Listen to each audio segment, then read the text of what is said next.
रंभा मालिकेच्या आजच्या भागामध्ये आपण पाहणार आहोत।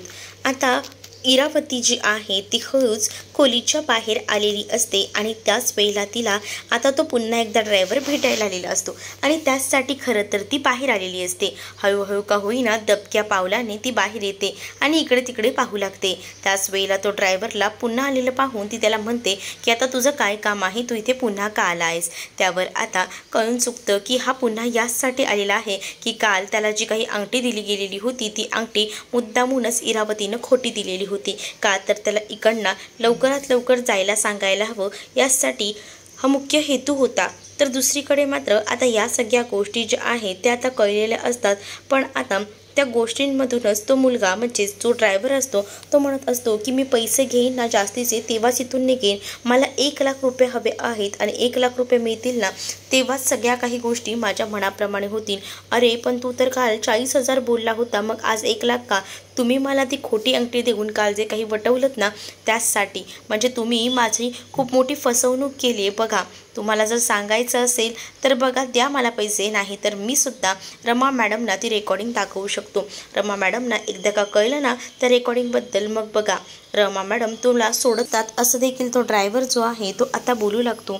आणि जेव्हा ड्रायव्हर हे सगळं काही बोलतो ना तेव्हा मात्र आता हे सगळं ऐकून खूप मोठा धक्का जो काही आहे तो खरं तर आता इरावतीला बसतो। इरावतीला कळून चुकतं की आता आपलं काही खरं नाही, म्हणजेच आता आपला बँड वाजू शकतो हे सुद्धा आता तिला कळून चुकलेलं असतं। कारण जर ह्याला पैसे नाही दिले तर आपण 12च्या भावात जाऊ हे सुद्धा आता कळून चुकलेलं असल्यामुळे आता ती खूप जास्त घाबरलेली असते आणि ती आता त्याला सरळ म्हणत असते की तू काही झालं ना तरी रेकॉर्डिंग दाखवायची नाही कोणाला, पहिलेच सांगते। तो म्हणतो 24 तासात जर मला 1 लाख रुपये आणून नाही दिले तर बघा मग तुमचं रेकॉर्डिंग मी रमा मॅडमना दाखवतो, असं बोलूनच तो आता तिकडनं निघून जातो। जेव्हा तो ह्या सगळ्या काही गोष्टी बोलतो ना तेव्हा खरं तर ना मनातून खूप जास्त इरावती खचलेली असते, कारण आता इरावतीकडे एवढे पैसे द्यायला तिच्याकडे पैसेही नसतात आणि त्यामुळे तिला आता समजत नसतं की काय करावं। पण हे सगळं बोलणं ना आता पार्वती आजीनं ऐकलेलं असतं। पार्वती आजीला तर आता सगळ्या गोष्टींबद्दल पूर्णपणे गॅरंटी झालेली असते की म्हणजेच नक्की काहीतरी गडबड आहे आणि रमाबद्दल ही काहीतरी बोलत होती। म्हणजेच काय तर रमाबद्दलचा सगळा काही जो डावपेच आहे हिनं आखलेला होता तो नक्कीच या माणसाकडनं समजेल। मग आता हा एकमेव माणूस आहे त्याच्याकडनं आपल्याला पुरावे मिळतील। चला हीच ती संधी आहे इरावतीचे सगळे पुरावे शोधून काढण्याची आणि अक्षय समोर आणण्याची। आता काही झालं तरी या माणसाला जाऊन मी भेटणार आणि असं बोलून ती आता त्याला भेटायला गेलेली असते। आणि जेव्हा ती त्याला भेटायला जाते तेव्हा मात्र आता तिला बघूनच तो ड्रायव्हर म्हणतो की तुम्ही कोण? त्यावर आता मी ना इरावतीची आई, मी सांगेन ना तितकंच करायचं, मी तुला दुप्पट पैसे देईन। इरावतीनं तुला 1 लाख रुपये सांगितलं ना त्यापेक्षा मी दुप्पट देईन, पण माझं काम करायचं। म्हणजेच काय तर तू मला ते रेकॉर्डिंग द्यायचं, तू रेकॉर्डिंग दिलंस ना तरच मी तोंडातने शांत बसेन, नाही तर बघ मी ह्या सगळ्याबद्दल खुलासा करेन, असं देखील आता आजी जी आहे ती बोलू लागते।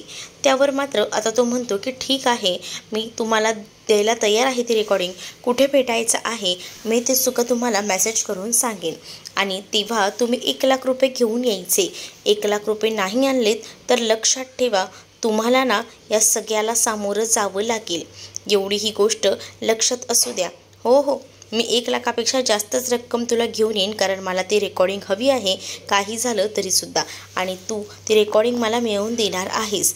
तर या सगळ्या गोष्टी ह्या सगळ्या डील ज्या आहेत त्या झालेल्या असतात आणि जेव्हा या सगळ्या डील ज्या आहेत त्या होतात तेव्हा मात्र आता कळून चुकतं की नक्कीच काहीतरी गडबड आहे। त्याने आपला नंबर जो आहे तो पूर्णपणे ॲड्रेस वगैरे करून आता सांगून टाकलेला असतो आणि जेव्हा तो ह्या सगळ्याबद्दल ॲड्रेस वगैरे देतो तेव्हा मात्र आता कळून चुकतं की नक्कीच ना काहीतरी गडबड आहे आणि आता आपल्याला ही गडबड जी आहे ती ओळखायची आहे नेमकी काय आहे ते, आणि यासाठी आपल्याला मदतीने हाच माणूस करू शकतो।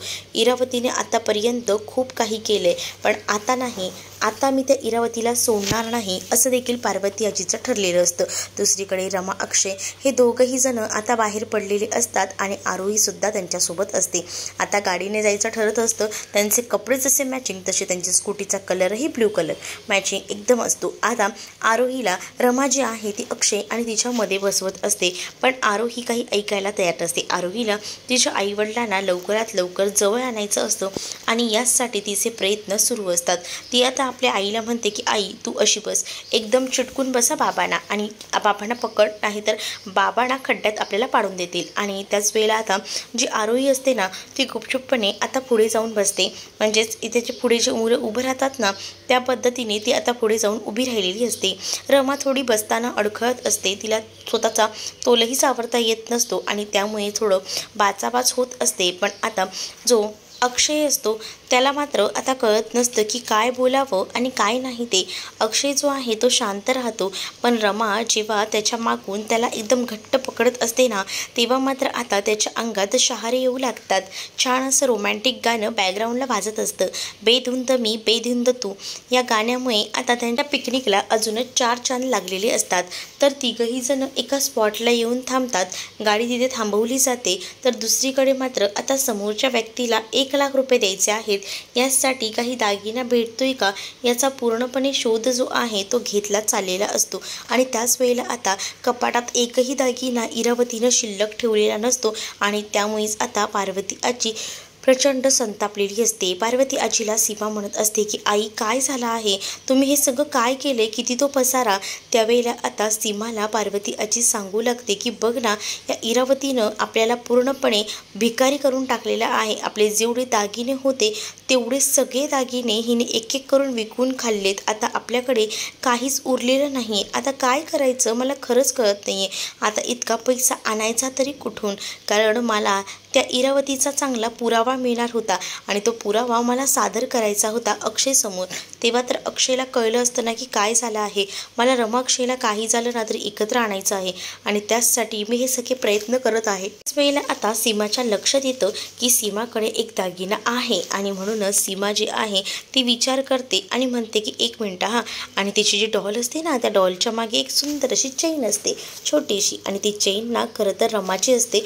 जी रमाची चेन असते ती खरं तर तिनं जपून ठेवलेली असते त्या डॉलच्या मागे, छोट्या रमाच्या मागे. आणि ती म्हणत असते की आज हीच आपल्याला सगळ्या संकटातून बाहेर काढेल, ही तुम्ही घेऊन जा आणि मग आपलं काम होईल, असं देखील आता म्हटलं जात असतं. आणि त्यामुळे आता जेव्हा सीमा ती चेन देते ना तेव्हा पार्वती आजीला बरं वाटतं. पार्वती आजी म्हणते खरंच ना गं सीमा, मी ना माझ्या मुलीला पहिल्यापासून योग्य ते स्थान देत राहिली आणि तिच्या सगळ्या डाबामध्ये अडकत गेली, पण तिनं आपल्याला तर पूर्ण उद्ध्वस्त केलं. पण आज तू जी आहेस तुझ्यामुळे आज मला काही झालं तरी हे पैसे मिळत आहेत आणि त्याचसोबत या सगळ्या गोष्टीसुद्धा. म्हणजेच काय तर मला वाटलंसुद्धा नव्हतं या सगळ्या गोष्टी मला स्वतःहून अशा मिळतील. पण आज सीमा तू हे सगळं असं एकदम सांभाळून ठेवलंस म्हणून मला आज हे मिळालं आहे. कसं आभार मानू तुझे खरंच कळत नाही आहे. रमा अक्षयला वेगळं करण्यामध्ये मीच होती, पण आता मी जे काही पाप केलं आहे ते आता मला भोगायचं आहे आणि म्हणूनच तर मी या सगळ्या काही गोष्टी करायला तयार आहे. म्हणजेच काय तर मी तुझ्याबरोबर जोडीनं आहे आणि तू काळजी करू नकोस. मी काही झालं ना तरी या इरावतीचं सत्य समोर आणणारच आहे. त्यावर सीमासुद्धा पार्वती आजीला घट्ट मिठी मारून आता रडू लागते. आणि तुम्ही नक्कीच त्या इरावतीचं सत्य अक्षयरमासमोर घेऊन याल ना, तेव्हाच तर आपल्याला सगळ्या काही गोष्टी समजतील. पार्वती आजी पैसे वगैरे घेते आणि तिला जो ॲड्रेस सांगितला आहे ना त्या ॲड्रेसच्या ठिकाणी जाऊन पोहोचते. जो ॲड्रेस तिला सांगितलेला असतो घर नंबर 105, बरोबर. घर नंबर 105कडे ती आता जाऊन पोचलेली असते. आणि त्याच वेळेला आता ती तिथे जाऊन पोचल्यानंतर जी ड्रायव्हरची बायको असते ती दार उघडते आणि ती म्हणू लागते की इथे ड्रायव्हर आहे का. तर तो ड्रायव्हर जो आहे तो आपल्या बायकोला आतमध्ये पाठवून देतो आणि पाणी वगैरे घेऊन यायला सांगतो. आणि तो लगेचच पार्वती आजीला सांगतो की या बसा इथे. आणि त्याच वेळेला त्याच्या बायकोने आता पाणीही आणलेलं असतं आणि ते पाणी जे आहे ते आता इथे दिलं जातं. पाणी जेव्हा इथे येऊन दिलं जातं ना तेव्हा मात्र आता पार्वती आजी त्या पाण्यासाठी नाही म्हणत असते, पण ड्रायव्हर म्हणतो की घ्या थोडंसं, तसंही तुम्ही खूप जास्त लांबून आलेला आहात. आणि असं बोलून तो तिला पाणी देत असतो. त्याच वेळेला पैशांची व्यवस्था एकदम चोख झालेली आहे.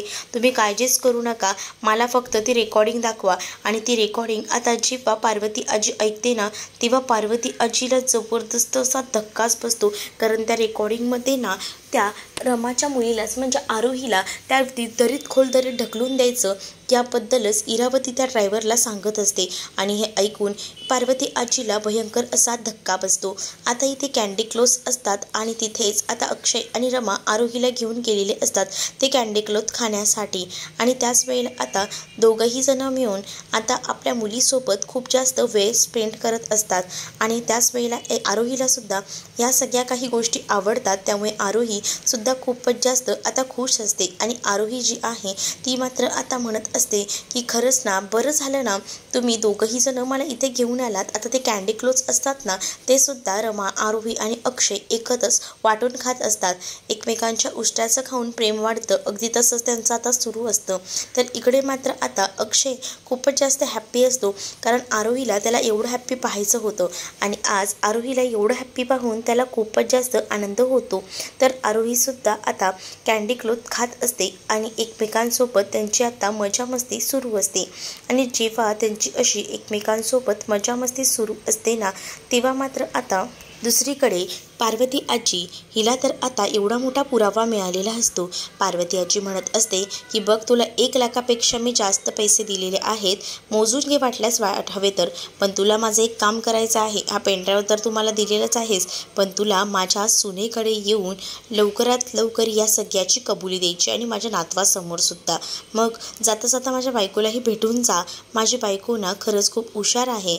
आणि त्याच वेळेला आता पार्वती आजीचा हात धरायचं काम त्याची बायको करते. आणि त्याची बायको दुसरी तिसरी कोणी नाही तर ती इरावती असते. आणि इरावतीला बघून पार्वती आजीला तर खूप मोठा धक्काच बसतो. पार्वती आजी आता पाहत राहते. तर पार्वती आजी म्हणत असते की इरावती तू? इरावती म्हणते की हो. मग तुला काय वाटलं, तू सहज सोप्या भाषेत या माणसाला विकत घेशील आणि सगळ्या काही गोष्टी तुझ्या म्हणण्याप्रमाणे होतील का? नाही नाही, सगळ्या काही गोष्टी इथे माझ्या म्हणण्याप्रमाणे होतील, कारण एवढी जी काही मी मेहनत घेतली ती उगाच नाही गं. आणि त्याच वेळेला आता तो जो ड्रायव्हर आहे ना त्याला पार्वती आजी तर भेटून गेलेलीच असते, पण तो स्वतःहून ना पुन्हा एकदा इरावतीला भेटायला आलेला असतो. आणि इरावतीला भेटल्यानंतर तो पार्वती आजीबद्दलचं सांगतो. जेव्हा तो पार्वती आजीबद्दलची सगळी गोष्ट सांगतो तेव्हा मात्र आता इरावती म्हणते, अच्छा, म्हणजे माझी आई येऊन तुला भडकवून गेली आहे. तर मग आता तो ड्रायव्हर देखील म्हणतो की बघा, आता जर तुमची आई मला जर पैसे द्यायला जास्त तयार असेल तर मी त्यांचं काम करेन, मी त्यांना ती रेकॉर्डिंग ऐकवेन. आता या सगळ्या गोष्टीचा खूप जास्त राग इरावतीला येतो आणि इरावती आपली पिस्तूल बाहेर काढते आणि त्याच्यावर रोखून धरते आणि त्याला म्हणते की बघ, जगायचं आहे का मरायचं आहे, तुझ्या कुटुंबाची तुला काळजी आहे की नाही. त्यावर तो ड्रायव्हर म्हणतो की हो, माफ करा मॅडम, मला माझ्या कुटुंबाची काळजी आहे, पण प्लीज असं काही चुकीचं करू नका, असं देखील आता तो म्हणत असतो. आणि असं बोलूनच आता त्याने हात ठेवलेला असतो. तर दुसरीकडे मात्र आता इरावती म्हणते, मग मी सांगितलेलं करायचं, मी तुझ्यामध्ये कोणत्याही गोष्टी आणल्या नाहीत ना, तर मग मलासुद्धा उगाच ना टॉर्चर करून त्रास द्यायचा नाही.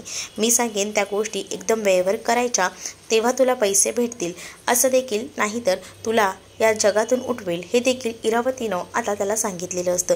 त्यामुळे तो खूपच जास्त घाबरलेला असतो आणि तो इरावतीसाठी काम करायला तयार होतो. जसे की पार्वती आजीला आता रंगेहात पकडलेलं असतं इरावतीनं. इरावती म्हणत असते की तुला असं का वाटलं म्हातारे की तुला मी असंच सोडेन.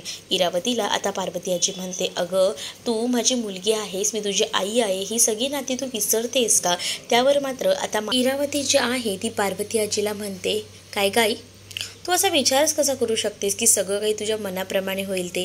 कारण आतापर्यंत तू मला किती त्रास दिला आहे, माझ्या प्रियकराला माझ्यापासून लांब केलंस, आमची ताटातूट केलीस, त्यानंतर बरीच वर्ष मी इथेही नव्हते, तुझ्या फायद्यासाठी तू मला इथं घेऊन आलीस, मग सगळं तुझ्या म्हणण्याप्रमाणे कसं होईल गं.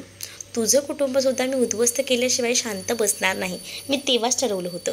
म्हणून तर रमा अक्षयला मी एकत्र येऊ दिलं नाही, त्यांना वेगळं केलं नाही. माझे रमा अक्षय हे तसे नाही आहेत, तू समजतेस ना तसे, प्लीज त्यांना सोडून दे, असं देखील आता पार्वती आजी इरावतीला म्हणत असते. पण इरावती आता काही देखील ऐकायला तयार नसते. इरावती म्हणत असते की तुला आता इथून घरी कोण सोडणार आहे. नाही, तुला आता घरी वगैरे सोडणार नाही. काय रे, गाडी तयार केली आहेस ना, तिला कोणत्या तरी ना एका लांबच्या जंगलामध्ये सोडून यायचं बघ, नाहीतर काही जमतंय का. तर हो मॅडम, तुम्ही सांगाल ना तसं. आता पार्वती आजी खूप जास्त घाबरते. पार्वती आजी म्हणत असते की सोडा, हे सगळं नको करूस, मला घरी जायचं आहे.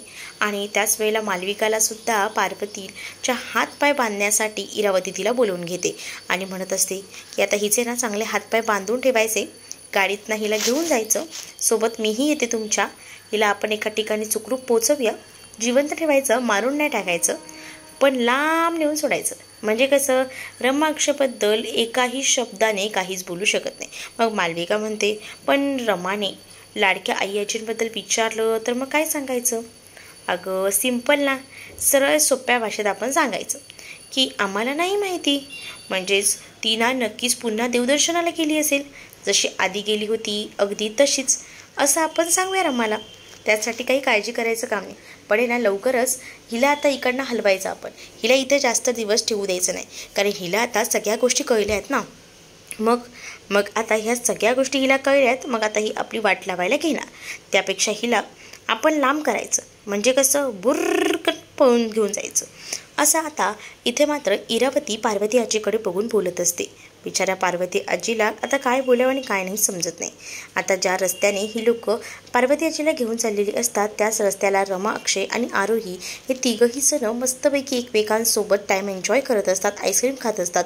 तर हे सगळं काही पार्वती आजीनं पाहिलेलं असतं. पार्वती आजी जोरात रमा रमा म्हणून ओरडत असते, पण रमाला काही कळत नसतं, कारण रमाला आवाज जात नसतो, कारण काचही बंद असतात, त्यामुळे आवाज काही बाहेर जात नाही.